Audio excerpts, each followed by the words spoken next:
Your beliefs about who you are and the world around you shape everything about you. They shape how you show up, they shape how you lead, they shape the decisions that you make. This is the Happier at Work podcast. I'm your host, Aoife O'Brien, and my guest today is Owen Fitzpatrick. Owen is a social psychologist, a keynote speaker, and one of the world's foremost authorities on why people believe what they believe and what happens when organizations fail to take that seriously. He's the creator of Belief Leadership, and he is the author of the just released Inner Propaganda. In today's episode, we talk about exactly that, the inner propaganda that you have going on, the stories that you're telling yourself and other people about who you are and how you show up in the world, and how you can use those to your advantage to stop them getting in your way. I do want to include a content warning here because we do talk about suicide. Some listeners may find it distressing, so I wanted to put the warning here and listen with care. Owen, welcome to the Happier at Work podcast. I'm so delighted to have you as my guest today. I'm really excited for this conversation. I think it's going to be a really good one. So we're talking about beliefs and inner propaganda today. I love that term, inner propaganda. So maybe we'll kind of talk about that in a second. But you want to let listeners know, like, why is this stuff so important? Well, first of all, thanks a million, Aoife. It's really lovely to be on the podcast. I think it's a terrific podcast and brings a lot of value about, I think, really important topics for us. And so for me, why are beliefs so important? Well, beliefs back in the day actually made a huge difference to me, actually saved my life. And what I mean by that is I believed when I was a teenager, I was struggling with my mental health. I was depressed. I was actually suicidal for a while. And I believed that I needed to die. And then I had this experience where I was actually writing a note to my parents to apologize about what I was going to do. And during the course of that, something shifted. And after that experience, that was the last note I ever wrote in that way. And from that moment on, I believed I needed to live. And it wasn't like I went from sad to happy, but it was a big fundamental shift, a change in what my beliefs were around that. And fundamentally what happened was I wrote from wherever, I don't know, but I wrote a question, which I think I'd said something along the lines of, I love my parents, so I love you both so much. And then I said, is this how much you love them? And that sentence, for whatever reason, affected me in a way that none of the, here's why I should stay alive, here's why I should die, all the logical reasoning didn't work for me. And so this belief shifted and transformed. And the more I became obsessed with understanding that, I studied psychology. I was trying to figure out, why did my belief change in that moment? And I realized that logic is one of the things we go to whenever we think about changing someone's mind, and it's one of the least effective. It doesn't mean that we don't need logical reasoning and evidence. Of course we do, but they're table stakes. What matters a lot more is how we make people feel. What matters a lot more is how we connect it to the identity of the person themselves. And this is where the notion of inner propaganda came from. It's that inner propaganda is really the description I use to talk about how our brains make it feel like everything that we think is true. Mm-hmm. And I think this is a really crucial point, Aoife, for anyone in the corporate world today. There's so much information out there. We're overwhelmed constantly with information coming at us. But the beliefs that we form, the stories that we sell to ourselves, become the beliefs that we buy into. And these beliefs, which and a belief is just an idea we feel certain about. Those ideas we feel certain about dictate how we approach things, how we talk to other people, even what information we allow get to us, where our brains orient themselves, so what we focus on. And as a result of that can impact internally what goes on for us, but also externally the culture of the organization as well. So for me, beliefs are so important. They're everything. I totally agree. I think they're fundamental. I did have, we talked about this before we started recording, but I did have a tiny part of Thriving Talent where I talked about our beliefs at work and why it's important to actually acknowledge that these beliefs exist, and whether they are individual beliefs that are shaping the culture or whether we are being shaped by the other people around us. It's important to at least acknowledge that we have beliefs. And I suppose for me, one of the questions and this is, back eight years ago, I think it was, when I was doing my coaching qualification, I got the concept of beliefs, but I didn't fully understand how do we know what our beliefs actually are. And I think, when I look back on that time, what I was trying to get to was, how do we understand what the beliefs are that are holding us back in some way, that are limiting us? Because, and I think you used an analogy in the book, and I used an analogy in my book as well, in relation to the fish in water. It doesn't know that it's in water. So how do we identify what those beliefs that we're holding are? So Nir Eyal, who wrote the book Beyond Belief, and he's a colleague and friend, and he has a really nice description metaphor he uses where it's like beliefs are like your face, and you can't see your face. And why I like that in particular is because when you look in the mirror, that's when you can see your face. And the same is true in terms of beliefs. And I'm not saying that you'll see them when you look in the mirror, like literally, but the important element is to, bring out a mirror of your thoughts and just ask yourself the following question: how sure am I of this particular idea? Because we all have ideas, right? And you have ideas that you're not sure of, and then you have ideas that you're sure of. And then there's almost like a degree of difference between what you're sure of and what you're not. But it's not like a on-off switch. It's much more, you move in degrees of certainty. And so I think whenever we think about beliefs, that's also a really useful way of thinking about them, is that you don't just have beliefs and then you have other things that are not beliefs. It's always a continuum. You move from I'm not sure, I kind of maybe think I might be sure, and then eventually it goes into, let's say, beliefs where I feel sure, and then convictions where I'm absolutely certain, don't even question me. And so the idea is that most of the thoughts we think, most of the things that hold us back internally, I'm not good enough, I'm this, I'm that, and the other, all of those could be deemed as beliefs if we feel that this is true. Now, here's the tricky piece.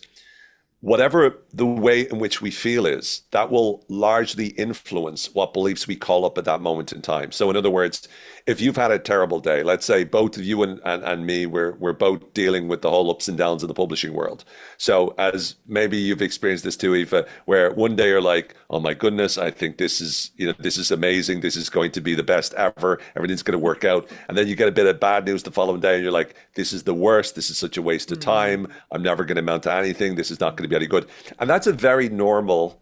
And if anyone's out there listening going, oh, it's not normal, trust me, for most of us, it's normal, right? Not all of us just like write amazing books and then just have them out there and everyone loves them, right? So that up and down experience that we continuously go through, that sort of roller coaster of experiences that we find ourselves facing, what we have to be as good as possible at doing is understanding how we can effectively manage our own beliefs at that stage. Because when we feel we're struggling with something, that will then call up the beliefs that says everything is working out poorly now. Whereas when things are going well, our beliefs are much more likely to go, I believe I can succeed now. So it's not just that we have these beliefs and there. Some beliefs, no matter how you feel, they'll be there. I believe I love my family. I believe, that breathing is good. I believe drinking water is necessary. But there's a lot of beliefs we hold that are more emotional beliefs. We believe it because we feel it's true when we're in that zone. And that happens with mental health. It happens in terms of decision making. So it's crucial we recognize that a belief isn't just a thing. It's a feeling of certainty we have in an idea. And that feeling can change. And that's what my job is, to help folks to identify and then to change the beliefs that hold them back. And that means recognizing the feeling is where we begin. I think that's so interesting, because I haven't heard it articulated in that way before. And I also love the idea that it's not just we believe or we don't believe, it's actually a degree. It's kind of maybe a 50% there, which I think gives us a little bit more hope in terms of changing our own minds and changing other people's minds. Starting on this idea of the feeling, like I can so resonate with that, because like you say, if you're having a really great day, you're like, wow, everything is going so well. But I think where the issues arise is when you're having a terrible day, when one thing happens, when you get, and like I'm thinking in my case, a rejection. Like I've put together a proposal and then I hear back and I say they're not going to go ahead with it. Mm-hmm. Now, I get into a spiral. I think, well, it's all over now. And how many more people have rejected me recently? And you tell yourself all of these stories and you get these feelings, and that brings up more of those same feelings to reinforce the belief that you're not good enough, or whatever it is that you're telling yourself. So it's something I can really resonate with, and I'm sure a lot of people listening today can resonate with that as well. I think one thing to just go, like, there's research out there. There's a concept called mood congruent cognition, which is that whenever we're in a certain state of mind, that determines how we then go out and our brains find memories that are aligned with how we feel. So to your point, Aoife, when you're anxious, when you're uncertain, when you're worried, when you're depressed, when you're fearful, your brain will find all of the reasons why you should be fearful because it's able to more easily access those. And it's almost like your brain tries to keep you in a stable state, tries to keep you in the same state. And that's really the function of this, is we need to keep this state running. And so as a result of that, everything you think about the future, everything you think about the past will then call up those things. What's really crucial, or to me, what I've found to be a game changer when it comes to dealing with this, because I know exactly what you feel, and I'm the same way. I had a bad day yesterday from a book perspective. A bit of bad news came through, and nothing that I can do anything. Well, there's stuff that can be done, but it's still something that was a real bit of frustration more than anything. And in that moment, obviously one of the most important things that I push myself to doing is focus on what you can control, accept what you can't, and also look to what you can influence. And I'm pretty stellar with that. I'm a very solution-oriented and agency-focused type of person, and that's one of the most important mindsets I kind of share. But here's the other piece that really makes a big difference for me. Whenever you're in that zone, whenever you're in that mood, whenever you find yourself spiraling, the first most important thing, and this is the whole reason for the term inner propaganda, is to recognize it is propaganda. It's not a negative inner voice. It's not the truth. It's not, my thoughts just, and I know you might, well, it is my thoughts, but by describing it for what it is, inner propaganda, this is a bunch of stuff that I can't necessarily take to the bank. I can't necessarily trust this. When you realize you can't trust yourself, it actually helps you overall to start trusting yourself more. Because there's two types of trust. There's the trust that I trust myself overall. In other words, I believe in myself. This is the antidote to overcoming imposter syndrome. It's your ability to go, you know what, I'm going to bet on myself. Not because of what I've done already, not because of, what I'm struggling with now, but because I know my potential. And I know that there's lots of situations in the past where I struggled and I still managed to overcome. I still managed to be able to do it. So I'm going to bet on myself. And that's self-trust that we need, the self-trust that allows us to bounce back from adversity, allows us to become more, as Nassim Nicholas Taleb would call anti-fragile. That's critical. But then on the flip side, I think we need to stop trusting our thoughts so much, right? There's a great book called Don't Believe Everything You Think, right? And it's very good from a mindfulness and meditation point of view. But one of the concepts that I love the most is the title, right? By Joseph Neugen. And the title of Don't Believe Everything You Think, I think resonates with so many people. And I think what's really important is for us to be able to recognize when you're going through that, when your brain is telling you all the spiraling stories about, oh my goodness, blah, it's not to immediately go, okay, I'm going to be positive now. Oh, everything will work out, because that voice gets drowned out, right? Yeah. So we can't, we expect, Tony Robbins is going to appear in our head and motivate us and stuff. And it just doesn't always work out like that. So what I think it really helped me is recognizing it's like a radio show. It's like if I ever turn on a podcast and the podcasts are talking politically about something that I'm like, that's nonsense, I don't agree with it. Well, just because it's on doesn't mean I have to believe it. Just because I hear it doesn't mean I have to listen, right? So I think a big part of it is recognizing what's going on and then being able to take a step back and go, just because I'm hearing it doesn't make it so. Yeah. I think the interesting thing that I took from that is the judgment piece. I got an early copy of your book and I enjoyed reading it. But one of the things that it prompted me to do was to go to ChatGPT and say, okay, if I want this new identity, if I want to evolve, if I want to look at what beliefs I have and what beliefs can serve me, how can I do that? And one of the things it said is, you need to learn to trust your own judgment more and not default to the judgment of other people, which I thought was really interesting. So this idea of like learning to trust yourself and to bet on yourself without defaulting always to, well, what do other people think or what will other people think, I think is so important. And if you look at, that's what let them Mel Robbins' book is largely about, right? I mean, Yes. there's a reason it sold millions upon millions of copies is because it resonates with people. Because people say, let them, like this is the message that people need to get. Because I think we are so hijacked by everyone else's perception. And I like to think about this anti-fragile identity. And this is based, like I said, on the concept of anti-fragile, but it's when something's fragile, you are subjected to adversity, it breaks apart. When something's anti-fragile, it becomes stronger whenever you expose it to adversity. So we lift weights, it breaks down our muscle fibers, which in turn grow back bigger. This is something that's anti-fragile. And so for me, this notion of an anti-fragile identity isn't that you are always killing it and everything's always going well for you. It isn't that no one's ever, giving you any constructive or otherwise type feedback. It's that this happens, but when it happens, it serves to make me better. And it means that I don't have to just keep believing what I've believed forever. I can update my beliefs. There's a concept from a couple of hundred years ago called Bayesian reasoning, named after a guy called Thomas Bayes, who created this theorem to be able to help us what he called update our priors. So you go into a situation, instead of going, this is the truth, you go into a situation with this is my prior, as in this is what I believe today, and then you update it with the evidence that is there. And that's what pretty much is a big part of science and engineering today, right? It explains the formula used that a lot of people use in order to be able to create what they've created and the most amazing scientific discoveries. So when you start to think like that, what it means is that whatever I believe today, great, if it serves me. And I think a lot of times we fall into this trap where we ask ourselves the question, is this true? And when we're, again, in the fields of science and engineering, that's a great question, because when we ask, is it true? It helps us to be able to make better predictions so that we can do things better. The problem is, what is truth is something that is manufactured by the powers that be. So in many ways, leaders of an organization are propagandists. And I don't mean this in a nefarious or negative way. I mean that they're propagandists in that they can determine how people perceive working in that organization. They can determine the identity people have working in that organization.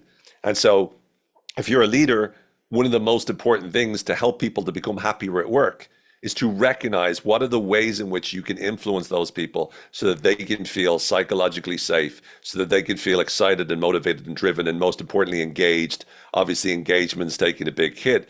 But once more, as a leader, we have the ability to influence. And the problem is often we don't, because we're very informational focused. Let me tell you the strategy. Let me tell you what you need to do. Let me tell you this. Let me tell you that. Accepting that everyone else is going to be as motivated as us, which just isn't so.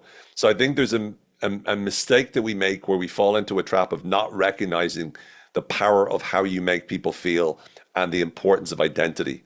And I think once you get that, that really plays a large part in determining whether people will resonate with what you have to say. One of the things that really stops people from reaching their full potential at work is imposter syndrome.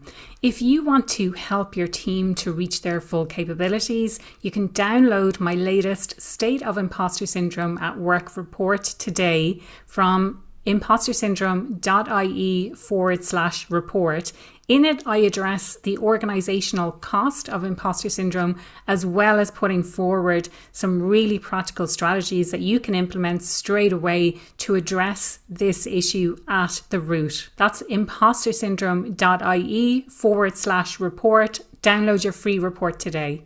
So how do we do that? How do we shape people's perception of themselves through feeling, especially in an organizational context, because feelings are not something we talk an awful lot about at work. So how do we do that? Like, kind of talk me through, if we're trying to create an identity of a person who works in a specific place and make them feel a certain way so that they will perform better, so that they will feel more engaged in the work that they're doing, so that they'll have a bigger impact.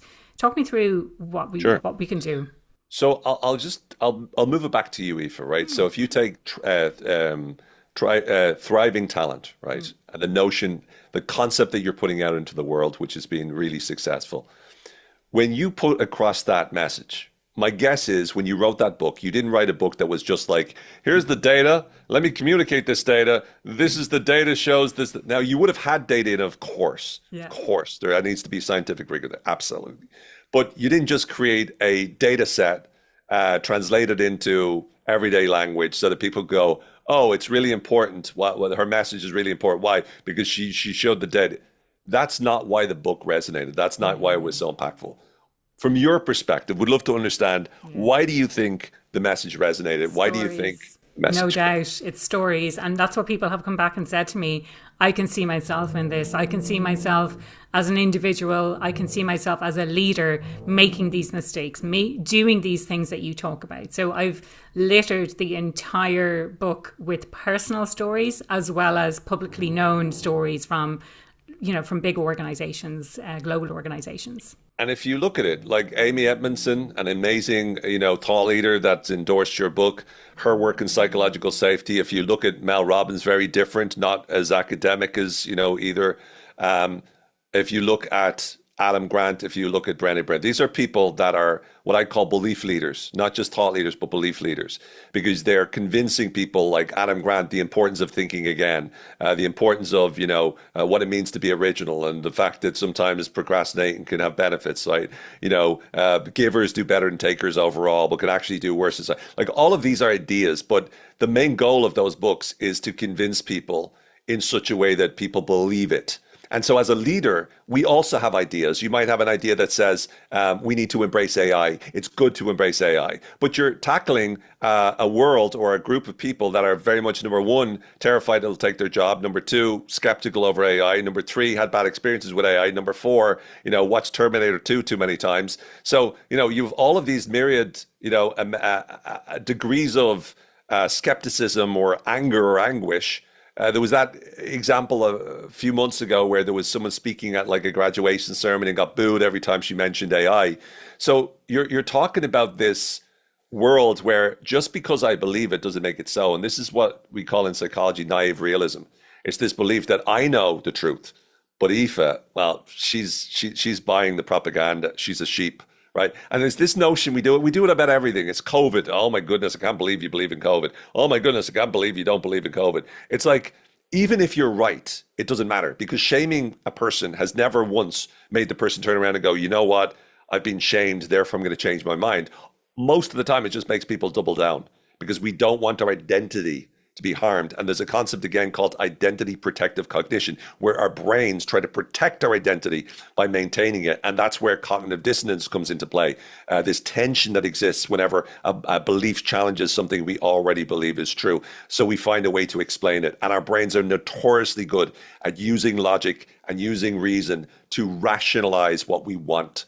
And so what all of this means is that in order for us to be able to influence the way people feel, we need to start with things like stories, things like the feelings that we show up with, which are contagious, a concept called state or emotional contagion, where our feelings infect other people as well.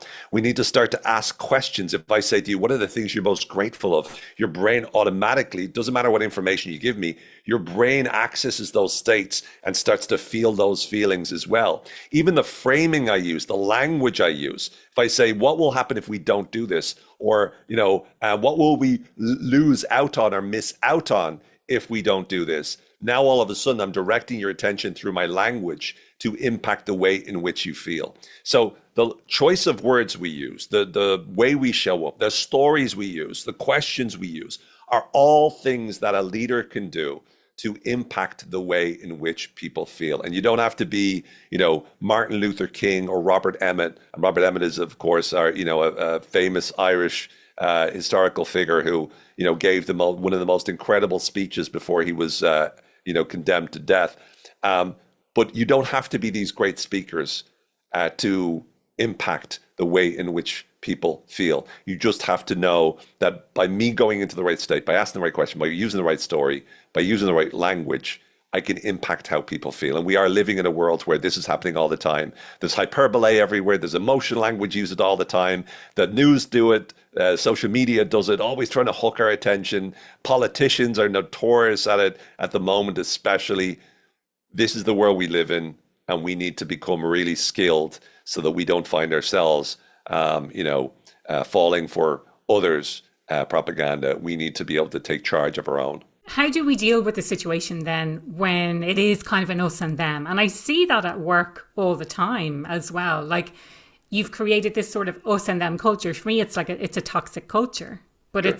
it's sort of putting some groups on a pedestal, whether that's the amount of power they have, the information they have access to, the level they're at in the business, whatever it might be. Any thoughts on kind of how to address those things? Yeah, I think Paul Bloom wrote a book called Against Empathy, and I think one of the things it points out is that we talk about the notion of empathy as being a very good thing, and it is. It's one of the most important qualities that you need to bring to the table. It should be, something that every organization and corporate culture values. Critical.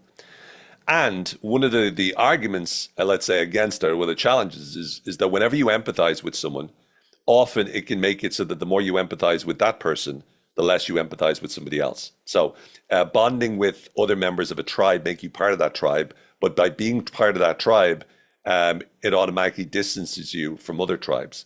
And so one of the most important, I think, things we need to get better at is creating more of a collective sense of the identity that we find ourselves in. So Robert Cialdini actually talks about this in his book, Influence. So Cialdini looks at the 7 principles of influence, right? And they initially were 6, like scarcity, social proof, liking, authority, reciprocity, and commitment, consistency. But he came up with a 7th. And the 7th principle of influence was unity. And so one of the things he gave an example, I remember he gave an example to me. I interviewed him on the podcast years ago. And he gave an example where he asked a question and he said, he was saying, where are you from?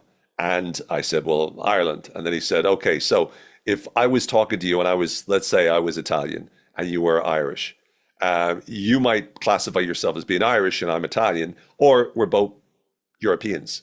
And so the labels that we use to describe whatever this is determines it. So me and you, Aoife, we're both Irish, so we are very much that way. But if you're from a different part of Ireland than, let's say, I am, we could easily divide ourselves in that way. So let's say you're from Kildare and I'm from Dublin, right? I go, oh, I'm from Dublin, you're from Kildare. Or even if we're both from Dublin. Where are you from actually, Aoife? I was going to say, Owen, so I am from Dublin, so we have that shared unity. But I believe, if I'm right, you're a Southsider. So therefore I can say there's a divide. I'm a Northsider, you're a Southsider. And that's a reason or a shared identity is Dublin or Ireland or Europe. Mm. Yes, and Southsider, Northsider. But let's imagine you're also a Southsider. Yeah. Let's imagine you're from Terranure and I'm from Temple Oak, right? Yeah. Or you're from, Dunleary and I'm from Howth, right? Mm. Anyway, Howth's on the north side as well. Howth's on the north side, right? But both on the coast, right? Yeah. So we both have a beach, right? So if we're both from the same, if we're both right next to each other, once again, yeah, but I'm from Temple Oak and you're from Terranure. Now let's imagine we're both from Temple Oak. Where are you from? Well, I'm from Orwell Park. Where are you from? Oh, I'm from, wherever, right? So Templeville Road, right? So now all of a sudden we can divide it. We can keep going all the way down. What school did you go to? Like there's all ways we can find commonalities. When I was in North Korea, I didn't expect them to have anything in common with me, but they did. And so when I was in this situation, all the way over there, I found myself having conversations with people, and they wouldn't have heard of like some pop culture references that I was shocked at, and then other random ones they would, but I found a lot of commonality. They were sarcastic, they were fun, they had a great sense of humor. Because I was looking for it, I could find the commonalities. And I think that's really what it comes down to, is that the way we categorize in the organization, and the best organizations cultivate a sort of a culture of categorization of we are all part of this, organization together. And it doesn't matter if you're in risk or if you're in, the innovation area, or if you're in technology, or if you're in finance, the financial part of this firm, whatever, we're all part of the same group. And I think making sure that people perceive themselves in this way, it matters a lot. I'll give you a lastly quick example. In Rwanda, the genocide that occurred in 1994, and I went to Rwanda and interviewed, but the genocide that happened there was that there's a big long history, but the Hutus basically went and massacred up to 1 million, the estimates are, in a matter of 100 days or so, 1 million Tutsis, and moderate Hutus as well that would not go along. So some Hutus died as well. But there was this divide between the Hutus and the Tutsis, which was a really very arbitrary definition, right? There's some background to it, but pretty much it was very arbitrary, created by the Belgians in the early 20th century or so. And this notion of the Hutus versus the Tutsis, this is, like I said, an arbitrary definition. But when the genocide occurred after that, when the government came back in and decided we will never have this happen again, now they're not allowed to describe themselves as either. They're all Rwandans. And I learned that from a guy that I was speaking to, Emmanuel, on a bus when I was on the way up to, to do a sort of a trek up a mountain. The two of us got talking, and he shared some of the stuff about what happened to him. He had scars and stuff. It was horrific, and his family. And he said that. He explained, look, I'm not Hutu, I'm not Tutsi, I'm Rwandan. And that's how they all describe themselves. And I think that powerful lesson is something that we can all take. It's how we categorize ourselves, and it's how we define ourselves. And we have control over that. And the more that we invite people to have the conversation, the more we can point out how we are all in this together. I think it's really powerful as well. And sometimes we weaponize those differences, that we kind of say one is superior, or like we being part of the in-group, we are superior. And we kind of use that against other people, I think. And that's something that really gets in the way. I think yes. And I think even worse than that, I think we don't just use it to be superior. I think we use it to say other people are a threat. I mean, that's been used into the dawn of time, right? Yeah. Very few people ever go to war by saying we want to go to war, we want to invade, right? Most of the time it's we have to go to war. If we don't, they'll kill us, they'll destroy. It's always that as an excuse. It's always the fear of the other. Even Hitler used it back in World War II. It's like, if we don't do it, they'll take over and they'll do it, right? And he used the fire in the Reichstag to be able to use that as we have to now. Sure, look at what's going on. So I think it's the fear that we have of the other, and that's a part of human psychology at a very deep level. And so it's critical that we notice it when it's going on in an organizational experience. One of the other things, Owen, that really stood out in your book was this concept of fear of success. So it's something I talk an awful lot about when I'm doing work with organizations on imposter syndrome specifically. And it really resonated for me because I have had that experience. And I think back to, this is probably, I'm like counting the years, probably 20 years ago now, where I had the opportunity to be promoted. And I felt like if I got promoted, then it would mean that I was somehow different to my peers, and it would cause disruption to the group dynamic that we had. And so I turned it down. So I would love to understand a little bit more from your perspective of what this idea of fearing success, because it sounds almost paradoxical. Like, everyone wants to be successful. Why would we fear success? I think the reality is a large part of it comes down to a sense of belonging, right? And both of us grew up in Ireland. And to me, Ireland's the greatest country in the world with the best people in the world. But one of the challenges that we have is this concept or idea of notions, right? Or of who do you think you are? Oh, you think you're big successful now, are you?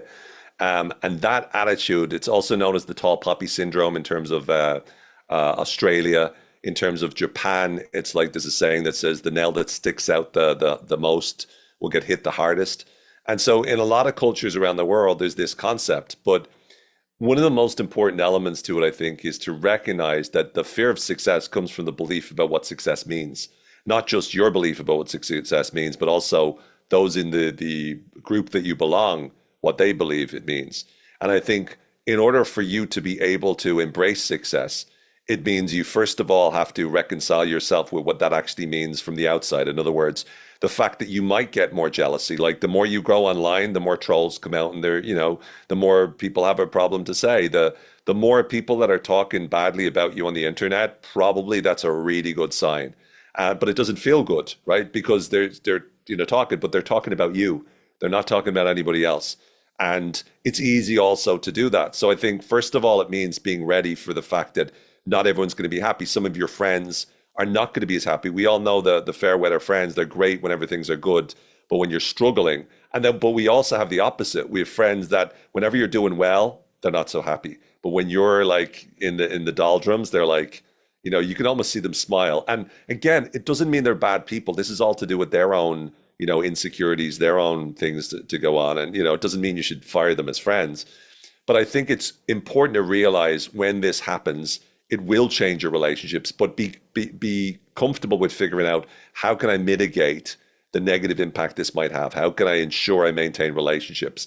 And sometimes we can overdo it. Sometimes we can be too humble about it. Like, I've had quite a bit of success in different places. And whenever I'm talking to certain friends, I notice I drum it down and I'm like, no, sure, it's nothing, it's nothing, it's nothing.